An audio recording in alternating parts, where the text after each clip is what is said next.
Hi viewers, welcome to our channel. ప్రస్తుతం మనతో పాటు senior journalist Damoh Bala sir ఉన్నారు. వారితో మాట్లాడదాం. నమస్కారం సార్.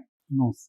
సార్, వైఎస్ భారతి గారి పైన గత కొన్ని రోజుల నుంచి కూడా కొన్ని రూమర్స్ స్ప్రెడ్ అవ్వడం మనం చూస్తున్నాం సార్. ఎమ్మెల్యేగా పోటీ చేస్తారు పులివెందుల నుంచి అని చెప్పేసి. అయితే ఇప్పుడు మరొక న్యూస్ ఆమె గురించి ఏమంటే సార్, వైసీపీ ప్రెసిడెంట్‌గా ఆమెను చేయబోతున్నారని చెప్పేసి అంటున్నారు సార్. మరి ఇది చేసే ఛాన్స్ ఏమన్నా ఉందా సార్? వైసీపీ మీద రకరకాల పుకార్లు ముందు నుంచి కూడా వస్తున్నాయి. దీనికి కొంత కారణం ఏందంటే వైసీపీ పని అయిపోయింది, జగన్ పని అయిపోయింది అని ఒక నెరేటివ్‌ని తెలుగుదేశం వాళ్ళు గాని, కూటమి వాళ్ళు గాని తీసుకెళ్తున్నారు. ఇది మామూలే రాజకీయాల్లో. ఎప్పుడైనా ఓడిపోయినా, అందులో దారుణంగా ఓడిపోయిన రాజకీయ పక్షం నాశనం అయిపోయింది, ఇంక అయిపోయింది దాని పని అనేది ప్రచారం చేస్తారు. మనకు గతంలో కూడా కాంగ్రెస్ పని అయిపోయింది, ఎవరు లేరు, రాహుల్ గాంధీ పనికిరాడు, ప్రియాంకకి ఇంట్రెస్ట్ లేదు, సోనియా గాంధీకి అల్సర్ లేదు, సో కాంగ్రెస్ పని అయిపోయింది అన్నారు. అదేం పని అయిపోలే. ఇప్పుడు మళ్ళీ దాదాపు 100 సీట్లు వచ్చాయి వాళ్ళకి, ఒకటి తక్కువ 100 వచ్చాయి. అలాగా రాజకీయ పక్షాలు ఏంటంటే ఖచ్చితంగా కొన్ని ఉనికిని కూడా కోల్పోతాయి. ఇప్పుడు బీఎస్పీ లాంటివి ఆల్మోస్ట్ ఉనికిని కోల్పోయినాయి. ఒకప్పుడు అతిపెద్ద రాష్ట్రమైన ఉత్తరప్రదేశ్ను పరిపాలించిన బీఎస్పీ ఇవాళ చాలా అసలు ఎన్నికల్లోనే పోటీ చేయలేదు. అలాగా మనకు కొన్ని పార్టీలు కనిపిస్తాయి. అట్లా రాజకీయ పార్టీలు కొన్ని కనుమరుగు కూడా అవ్వచ్చు, అవ్వవు అని కూడా గ్యారంటీ లేదు. ఎందుకంటే అవి సింగిల్ నాయకుడు కింద, నాయకురాల కింద ఉంటున్నప్పుడు వాళ్ళు బలహీనపడితే పార్టీ బలహీనపడిపోతుంది. అలాగే కానీ ఇక్కడ పరిస్థితి చూసినప్పుడు జగన్ బలహీనపడే పరిస్థితి అయితే ఇమ్మీడియట్గా అయితే ఇంక కనిపించలేదు. ఖచ్చితంగా అయితే బలహీనం పడతాడు, కానీ కంప్లీట్గా మాయమైపోయే పరిస్థితి అయితే లేదు. ఖచ్చితంగా వీక్ అయితే అయ్యాడు. దాని నుంచి కొంత బలం పుంజుకునే అవకాశం ఉంది. ఇక ఓట్ల పరంగా చూసుకుంటే 40% ఓట్లు వచ్చాయి. అదేం తక్కువ అయితే కాదు. మొన్న కూడా విజయవాడ దీంట్లో మున్సిపాలిటీలో మొత్తం ఇది వాళ్ళు తీసుకోగలిగారు. కాబట్టి ఇంకా రకరకాల ఎలక్షన్స్ ఉంటాయి. రెండోది, వీళ్ళ పరిపాలన కంపేర్ చేస్తారు వీళ్ళు. ఎందుకంటే విపరీతంగా వైసీపీ అరాచక పాలన, అభివృద్ధి లేదు అన్నారు. ఇప్పుడేమో చంద్రబాబు మళ్ళీ జగన్ మీద నెపమేస్తున్నాడు, పరిశ్రమలు రావట్లేదని జగన్ చూసి భయపడుతున్నారంట.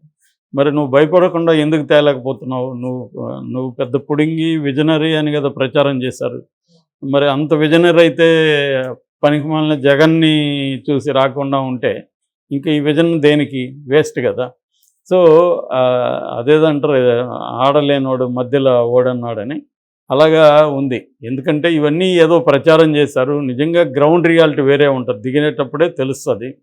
రెండోది, కొత్తగా అప్పులు ఉన్నాయా, ఇప్పుడు అప్పులు ఉన్నాయా, ఆర్థిక పరిస్థితి బాగాలేదా అంటున్నాడు.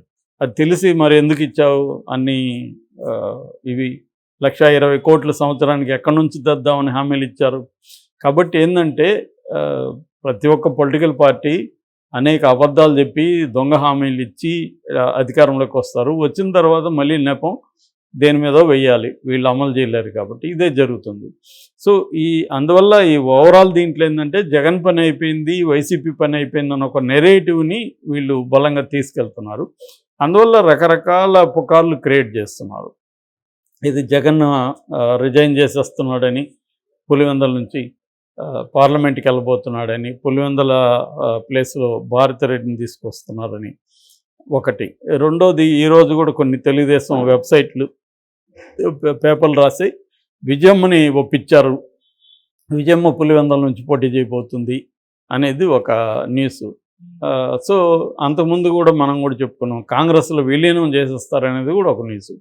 సేమ్ మనకి ఈ 2 రాష్ట్రాలు కంపేర్ చేస్తే ఇక్కడ కాంగ్రెస్ కూడా బీఆర్ఎస్ మీద అదే చేస్తుంది. బీఆర్ఎస్ బీజేపీలో విలీనం అని ఇక్కడ కూడా ప్రచారం చేస్తుంది. ఈ 2 కూడా జరిగే వ్యవహారాలు అయితే కాదు. కాకపోతే కంపారేటివ్లీ బీఆర్ఎస్ జగన్తో కంపేర్ చేస్తే జగన్ కొద్దిగా బెటర్ పొజిషన్లో ఉన్నట్టుగా మనకు కనబడుతుంది. ఎందుకంటే జగన్కి రాజ్యసభ సభ్యులు ఉండడం, 4 లోక్సభ సభ్యులు ఉండడం, దీనివల్ల జగన్ కొద్దిగా ఇది ఉంది. ఇక్కడ ఇంకొంత వీక్గానే ఉంది బీఆర్ఎస్. సో మొత్తం బీఆర్ఎస్ పార్టీ కాంగ్రెస్లోకి లెజిస్లేటివ్ పార్టీ విలీనం అయిపోయే అవకాశం కూడా ఇక్కడ కనబడుతుంది. అయితే ఇప్పుడు జగన్ మీద ఎందుకు ఇవి వస్తున్నాయంటే, ఒకటి, జగన్ అసెంబ్లీలోకి పోయి అవమానాల పాలవడం ఎందుకు అన్న పరిస్థితి జగన్కు ఉంది. అది వాస్తవం కూడా. ఎందుకంటే ఖచ్చితంగా వాళ్ళు అవమానిస్తారు. గతంలో జగన్ కూడా అవమానించాడు కాబట్టి ఇప్పుడు వీళ్ళు కూడా అవమానిస్తారు. సో గతంలో కూడా చంద్రబాబు ప్రతిజ్ఞ చేసి అసెంబ్లీకి రాలేదు కదా. సో ఇప్పుడు జగన్ కూడా వెళ్తే ఇబ్బంది కాబట్టి వెళ్లకుండా ఉందాం అనేది ఆలోచించవచ్చు. అందువల్ల ఏమన్నా రిజైన్ చేస్తాడా? కానీ రిజైన్ చేస్తే పార్లమెంట్కి ఎందుకు వెళ్తాడు? పార్లమెంట్కి వెళ్తే ఇక్కడ వీక్ అయిపోతుంది కదా. భారతిరెడ్డిని పార్టీని ఎలా నడపగలదు? నిజానికి క్రైసిస్ ఉన్నప్పుడు అనుభవజ్ఞుడైన లీడర్ కావాలి, కానీ కొత్తగా ఆమెను పెడితే ఆ మాట ఎవరు వింటారు? ఆమెకి అన్ని న్యూయాన్సెస్ ఏం తెలుస్తాయి రాజకీయ నాయకులు? కాబట్టి ఇవన్నీ ఏంటంటే నాకు తెలిసి తెలుగుదేశం వల్ల క్రియేట్ చేస్తున్న ఒక గందరగోళాన్ని క్రియేట్ చేసి వైసీపీలో ఏదో అయిపోతుంది, వైసీపీ ఖాళీ అయిపోతుంది, కాంగ్రెస్లోకి వెళ్ళిపోతారు అందరూ అన్న ఒక నెరేటివ్ని ఈ మధ్యకాలంలో తీసుకొస్తున్నారు. ఇప్పటి వరకు అయితే అటువంటి ఏమీ ఇది లేదు. రీసెంట్గా నిన్న మొన్న బుగ్గన వెళ్ళిపోతున్నాడని కూడా వార్తలు వచ్చాయి. సో ఖచ్చితంగా కొంతమంది వెళ్ళిపోయే వాళ్ళు వెళ్ళిపోతారు. ఎందుకంటే కేసులు ఇవన్నీ భరించాలి కదా. ఎవరికి ఇవాళ రాజకీయ నాయకులు పార్టీ లాయల్టీ అనేది కూడా ఏం లేదు.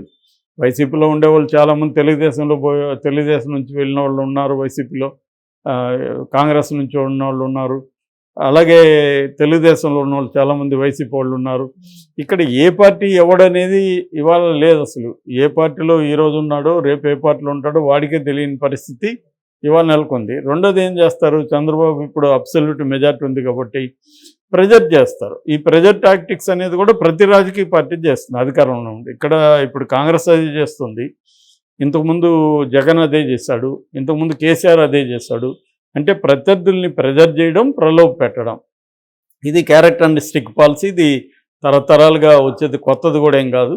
దీన్ని అందరూ అమలు చేస్తారు. అంటే ప్రెజర్ చేయడం వల్ల నువ్వు ఆ పార్టీలో ఉండకూడదు, ఎందుకంటే ఆ పార్టీని వీక్ చేయాలనేది ప్రతి ఒక్కడి టార్గెట్. కేసీఆర్ టార్గెట్ కాంగ్రెస్ని వీక్ చేయాలి కాబట్టి కాంగ్రెస్లో ఉన్న వాళ్ళు మెజార్టీ లాక్కున్నాడు, తెలుగుదేశంలో మెజార్టీ లాక్కున్నాడు. ఇప్పుడు రివర్స్లో బీఆర్ఎస్ వాళ్ళు మెజార్టీ లాక్కునే పనిలో కాంగ్రెస్ ఉంది. అక్కడ కూడా తెలుగుదేశం కూటమి కూడా ఇప్పుడు అదే పని చేస్తుంది. తన అయితే వాళ్ళని తన దగ్గరికి తీసుకునే ఆలోచన లేదు, కానీ వైసీపీని ఖాళీ చేయాలి. సో ఖాళీ చేయాలంటే మనం ప్రెజర్ పెట్టి పొగబెడితే వాళ్ళకి ఆల్టర్నేటివ్ కాంగ్రెస్. సో కాంగ్రెస్లోకి మీరు వెళ్తే మేము మీ జోలికి రాము అన్న ఒక నెరేటివ్ను వాళ్ళకి తీసుకెళ్ళగలిగితే వాళ్ళందరూ కాంగ్రెస్లోకి కనీసం దాని ఏమంటారు ప్రొటెక్షన్ కోసం అన్న అటు వెళ్తారు. ఇక్కడ ఉంటే జైలుకి వెళ్ళాలి, కేసులు చూడాలి, మన ఆర్థికంగా దెబ్బ కొట్టేస్తాడు చంద్రబాబు అన్న భయాలు ఉంటాయి. ఎందుకంటే ఒక ఊరికి 100 కోట్లు 200 కోట్లు బిజినెస్లో లాస్ వచ్చే విధంగా చంద్రబాబు చేశాడు. మళ్ళీ కోలుకోవడానికి వాళ్ళకి కొంతమంది అయితే జీవితాంతం కోలుకోలేరు, కొంతమంది కోలుకోవాలంటే 10 ఏళ్ళు 20 ఏళ్ళు పడుతుంది. మళ్ళీ అదంతా పునర్నిర్మించుకోండి. జగన్ కూడా అదే పని చేశాడు కదా. జేసీ దివాకర్ రెడ్డి లాంటి వాళ్ళని, తర్వాత ప్రకాశం జిల్లాలో కొంతమందిని ఇలాగా తను కూడా ప్రెజర్ చేశాడు. ఇది అందరూ చేసే పని. సో అలాగా ఇప్పుడు చేస్తే భారతిరెడ్డిని అతను పెట్టడం వల్ల వైసీపీకి ఏంటి లాభం అనేది ఎవరు ఆలోచించలే, పుకార్లు క్రియేట్ చేస్తున్నారు. సో నాకైతే తెలిసి అటువంటిది ఏమీ జరిగే పరిస్థితి లేదు. భారతిరెడ్డి వచ్చి ఇప్పటికిప్పుడు ఆమెకేమీ రాజకీయాల్లో ఎక్స్పీరియన్స్ కానీ ఏమీ లేదు. సో ఆమె ఏమీ లేకుండా ఇప్పుడు వచ్చి పార్టీ పగ్గాలు తీసుకొని క్రైసిస్లో ఉన్నప్పుడు పార్టీని నడపడం కష్టం. ఒకవేళ జగన్ ఆ పని ఎప్పుడు చేస్తాడంటే తను జైలుకి వెళ్ళే పరిస్థితి ఉంది ఖచ్చితంగా అనుకున్నప్పుడు, ఆల్టర్నేటివ్ లేదు కాబట్టి భారతిరెడ్డిని తీసుకురావచ్చు. విజయమ్మని ప్రిఫర్ చేస్తాడు జగన్, ఎందుకంటే విజయమ్మ అయితే కనీసం ఒక వైఎస్ రాజశేఖర రెడ్డి భార్యగా ఆమె కొంత హోదా ఉంటుంది. సో విజయమ్మని తీసుకొచ్చే అవకాశం ఉంది. కానీ విజయమ్మ ఏంటంటే ఇటు షర్మిలకి జగన్కి మధ్యలో ఆమె నలిగిపోయే అవకాశం ఉంది కాబట్టి ఆమె కంటే కూడా భారతిరెడ్డి అయితే బెటర్, తన కంట్రోల్లో ఉంటుంది అనేది అనుకోవచ్చు. సో భారతిరెడ్డి ఎప్పుడు రంగంలోకి వస్తుందంటే జగన్ జైలుకి పోయే పరిస్థితి ఏర్పడినప్పుడు భారతిరెడ్డి వచ్చే అవకాశం ఉంది ఆ టైంలో. అది కూడా ఆమె అఫీషియల్గా ఆమెని అధ్యక్షులు చేస్తారా లేదని చెప్పలేం, కానీ ఆమె రంగంలోకి దిగి ఆమె ఓన్ చేసుకొని పార్టీని చేసే అవకాశం ఉంది. అంతవరకు అయితే భారతిరెడ్డి వస్తుందని అనుకునేదానికి మన దగ్గర ఏమి ఆధారాలు అయితే ఏమి లేవు. Okay sir, thank you so much sir.